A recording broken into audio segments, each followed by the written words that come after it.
अस्सलाम वालेकुम जनाब। उम्मीद है आप सब खैरियत से होंगे। जो हमने टॉपिक्स पढ़ने हैं वो है लेवल ऑफ एश्योरेंसेस हैं। तो लेवल ऑफ एश्योरेंस है वो तीन तरह के हैं: limited assurance, reasonable assurance and absolute assurance.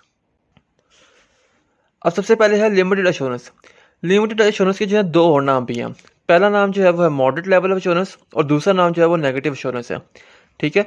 अब इसको जो है नेगेटिव एश्योरेंस क्यों कहा जाता है? अब नेगेटिव एश्योरेंस इसलिए कहा जाता है क्योंकि जब भी हम लिमिटेड एश्योरेंस इसको प्रोवाइड करते हैं ना, तो हम अपना जो है ओपिनियन कुछ इस तरह लिखते हैं कि हमने आपकी फाइनेंशियल स्टेटमेंट जो है वो चेक की, लेकिन हमारी नज़र में कुछ भी ऐसा नहीं आया कि ना जिससे हमें ये लगे कि फाइनेंशियल स्टेटमेंट में कोई भी जो है ना गलत चीज़ लिखी हुई है, यानी कोई भी कैलकुलेशन जो है वो गलत हुई हुई है। हमें कुछ नज़र नहीं आया, हो सकता ना हो, इसलिए यानी कि हम डामाडोल होते रहते हैं उसके अंदर कि हमें तो कुछ पता नहीं चला ऐसा कोई। इसलिए इसको जो है ना मॉडरेट लेवल ऑफ एश्योरेंस भी कहा जाता है। ठीक है। और इसका नाम इसीलिए लिमिटेड एश्योरेंस भी है। अब ये तीनों नाम इसके हैं। अब ये जो एश्योरेंस होती है ना, ये किन में दी जाती है?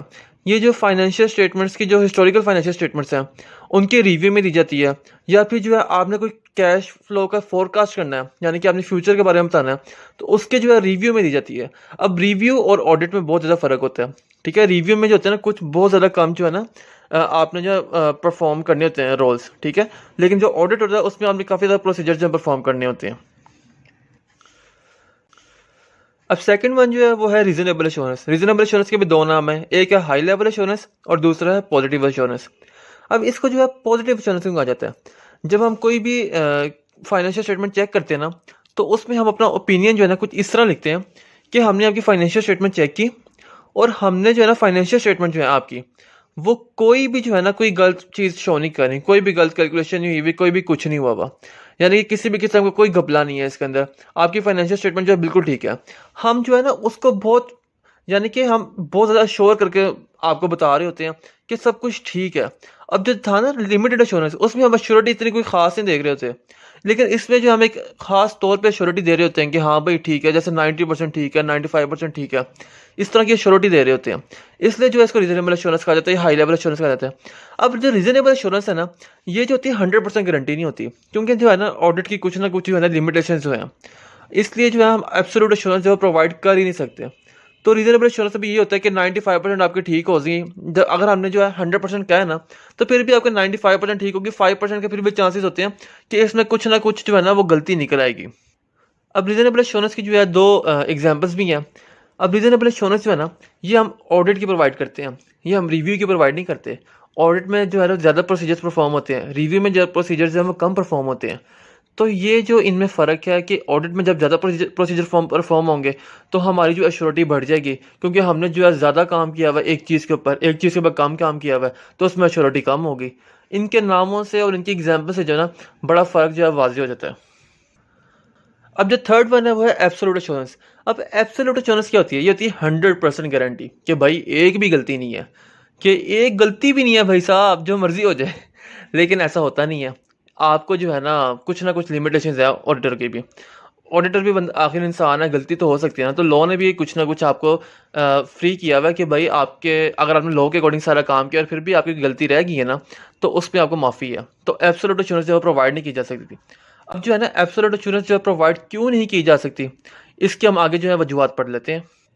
अब सबसे पहली वजह जो है ना एब्सोल्यूट एश्योरेंस जो ना प्रोवाइड करने की है, वो यही है कि जो फाइनेंशियल स्टेटमेंट बनती है ना, उसमें जो है ना एस्टिमेट्स इन्वॉल्व होते हैं।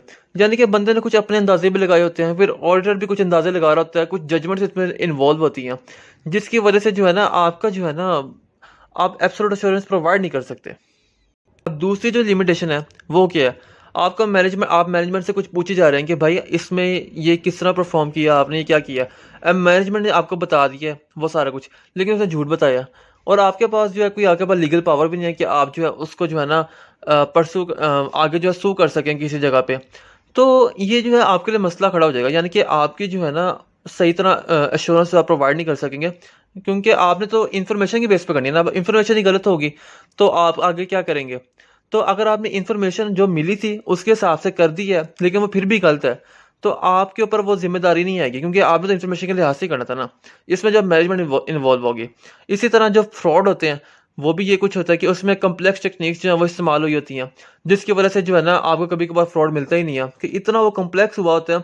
इतनी छोटी छोटी ट्रांजेक्शन मिला के ना उन्होंने इतना बड़ा फ्रॉड किया होता है कि मैनेज जो ऑर्डर के भी जो है ना वो ढूंढना मुश्किल हो जाता है।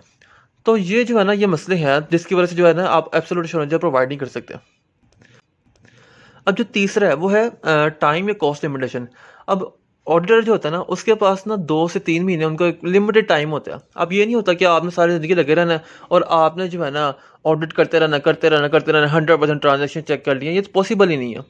तो आपके पास एक लिमिटेड टाइम होता है और उसमें जो है आपने सैम्पलिंग के लिहाज से जो है ना सारा काम करना होता है। आपने सैंपल सेलेक्ट करने होते हैं, किस तरह ट्रांजेक्शन हो रही है कि एक आपने आइडिया लेना होता है। आपने लॉ के अकॉर्डिंग करना होता है, सारा आपको इंटरनेशनल स्टैंडर्ड्स ऑफ ऑडिटिंग ने बताया हुआ है कि आपने कैसे करना है। तो अगर आपने वो उस हिसाब से सारा किया ना, तो इसलिए आप 100% जब चेकिंग ही नहीं कर रहे, तो कुछ ऐसा भी हो सकता है कि आपके ज़हन से आपने कोई चीज़ की ना हो कि आपके ज़हन में हो ही ना कि यहाँ पे कुछ हो सकता है, लेकिन वहाँ पे जो है फ्रॉड हुआ हो। तो ये जो है ये लिमिटेशन है इसकी कि इसकी वजह से एब्सोल्यूट एश्योरेंस प्रोवाइड नहीं की जा सकती।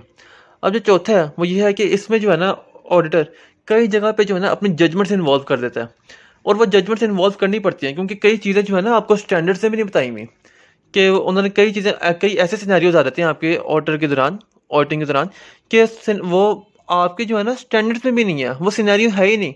तो वहाँ पे ऑडिटर को जो है ना अपनी जो है जजमेंट इन्वॉल्व करनी पड़ती है, और वो जो जजमेंट होती है ना वो सही भी हो सकती है और गलत भी हो सकती है। गलत होगी तो गलत होगी ठीक होगी तो आपका ऑडिट ठीक हो जाएगा।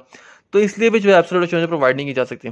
अब पांचवी क्या है कि ऑडिटर जो होता है ना जब एक फर्म में आता है या ऑर्गेनाइजेशन में आता है ना, तो वहाँ के इंटरनल कंट्रोल सिस्टम से जो है ना इन्फॉर्मेशन लेता है, मैनेजमेंट से इन्फॉर्मेशन लेता है, जगह जगह से कंप्यूटर से इन्फॉर्मेशन लेता है उस ऑर्गेनाइजेशन को समझने के लिए। ठीक है।